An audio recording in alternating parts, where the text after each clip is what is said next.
Paglaganap ng nasyonalismo sa Asia at Amerika, ang Back to Africa Movement. Introduction sa Back to Africa Movement. Ang Back to Africa Movement ay isang malaking bahagi ng kasaysayan ng mga Aprikano at Amerikano. Ito ay isang ideya na ang mga Aprikano-Amerikano ay dapat bumalik sa Afrika. Nagsimula ito noong ika-19 ng siglo, mga pinuno ng Back to Africa Movement. Si Marcus Garvey ang pinakakilalang pinuno ng kilusang ito. Itinatag niya ang Universal Negro Improvement Association or UNIA. Iba pang mga pinuno, Martin Delany, Henry Highland Garnet, mga dahilan ng Back to Africa Movement. Paghahanap ng kalayaan at pagkakapantay-pantay, pag-iwas sa resismo at diskriminasyon sa Amerika, pagnanais na mababalik sa sariling bayan at kultura. Ang Liberia at ang Back to Africa Movement. Ang Liberia ay itinatag noong 1822 bilang kolonyal para sa mga pinalayang alipin. Ito ay naging simbolo ng pag-asa para sa Back to Africa Movement. Noong 1847, naging independenteng bansa ang Liberia. Mga hamon sa Back to Africa Movement. Kakulangan ng pondo at resources. Pagtututol mula sa ilang mga Aprikano-Amerikano, mga hadlang sa paglipat at paninirahan sa Afrika, mga cultural at linguistic differences. Ang Black Star Line. Itinatag ni Marcus Garvey noong 1919. Layunin, magbigay ng transportasyon para sa mga Aprikano-Amerikano pabalik sa Afrika. Simbolo ng pag-asa at kalayaan para sa maraming tao. Epekto ng Back to Africa Movement sa Amerika. Nagbigay inspirasyon sa maraming Aprikano-Amerikano, nagambag sa pagbuo ng Black Pride at Self-Reliance, nakatulong sa pagpapalakas ng African-American community, nagudyok ng mga talakayan tungkol sa racial equality. Epekto ng Back to Africa Movement sa Afrika. Nagbigay inspirasyon sa mga kilusang pangkalayaan sa Afrika, nagambag sa pagbuo ng Pan-Africanism, nakatulong sa pagpapalakas ng ugnayan sa pagitan ng Afrika at African diaspora. Ang Back to Africa Movement at nasyonalismo. Pakita ng malakas na pagmamahal sa bansa at kultura. Nag-udyok ng pagkakaisa sa mga Aprikano-Amerikano. Nagbigay diin sa kahalagahan ng sariling identidad. Nag-ambag sa pagbuo ng Black nationalism. Mga kritisismo ng Back to Africa Movement. Ilan ang nagsabi na ito ay hindi praktikal o posible. May mga nagsabi na ito ay pag-iwas sa mga problema sa Amerika. Ang iba ay nagsabi na ito ay nakatuon sa pagbabago ng sistema sa Amerika. Ang legacy ng Back to Africa Movement, nag-ambag sa paglago ng Black consciousness, nakatulong sa pagbuo ng mga kilusang pangkarapatang sibil, nagbigay inspirasyon sa mga susunod na henerasyon ng mga aktivista. Mga modernong kilusang kaugnayan ng Back to Africa. Birthright Pilgrimage sa Africa, African Diaspora Tourism, mga programa para sa cultural exchange. Back to Africa at ang konsepto ng home. Pagsusuri sa ideya ng home para sa mga diaspora communities. Paghahanap ng identidad at pagkakaugnayan. Ang papel ng kultura at tradisyon sa pagbuo ng home. Ang Back to Africa Movement at edukasyon. Pagbibigay diin sa kahalagahan ng pag-aaral ng Afrikanong kasaysayan at kultura. Pagtatag ng mga paaralan at institusyon na nakatuon sa African Studies. Pagsusulong ng prize sa Afrikanong heritage. Ekonomikong aspeto ng Back to Africa Movement. Pagsusulong ng economic self-reliance para sa mga Aprikano-Amerikano, pagtatag ng mga negosyo at kooperatiba, pagbuo ng mga economic ties sa Afrika.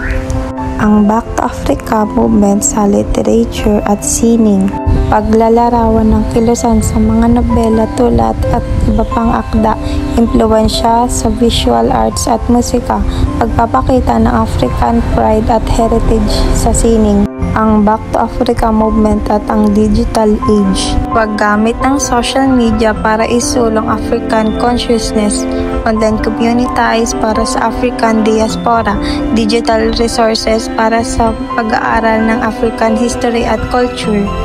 Mga aral mula sa Back to Africa Movement, halagahan ng pagkakaisa at kolektibong aksyon, ang kapangyarihan ng mga ideya at pangarap, ang komplikadong ugnayan ng race, identity at nationality. Back to Africa at ang hinahanap, patuloy na impluwensya ng kilusan sa kasalukuyan, mga bagong interpretasyon at aplikasyon ng mga ideya nito, ang papel ng kabataan sa pagpapatuloy ng legacy ng kilusan.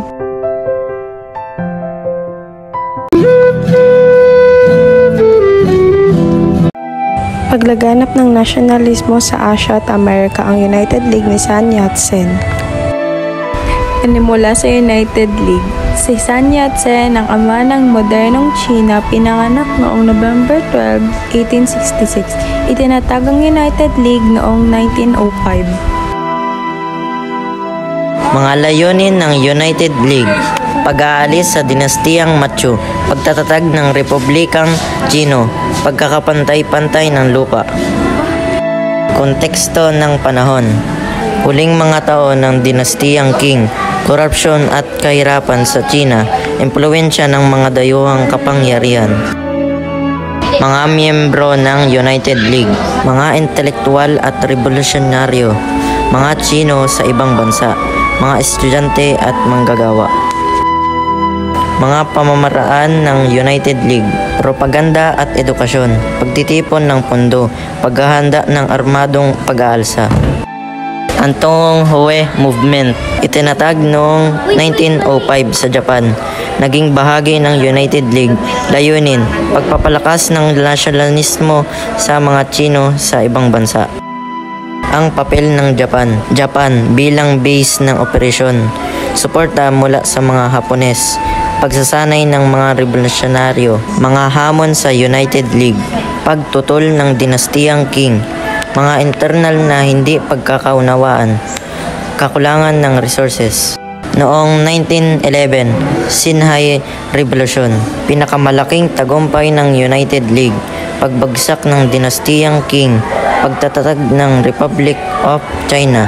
Si Sun Yat-sen bilang unang pangulo, pansamantalang pangulo ng Republic of China, pagpapatupad ng 3 Principles of the People, mga hamon sa bagong republika. Ang 3 Principles of the People: nasyonalismo, Minzu; demokrasya, Minquan; kapakanan ng mamayanan, Minsheng.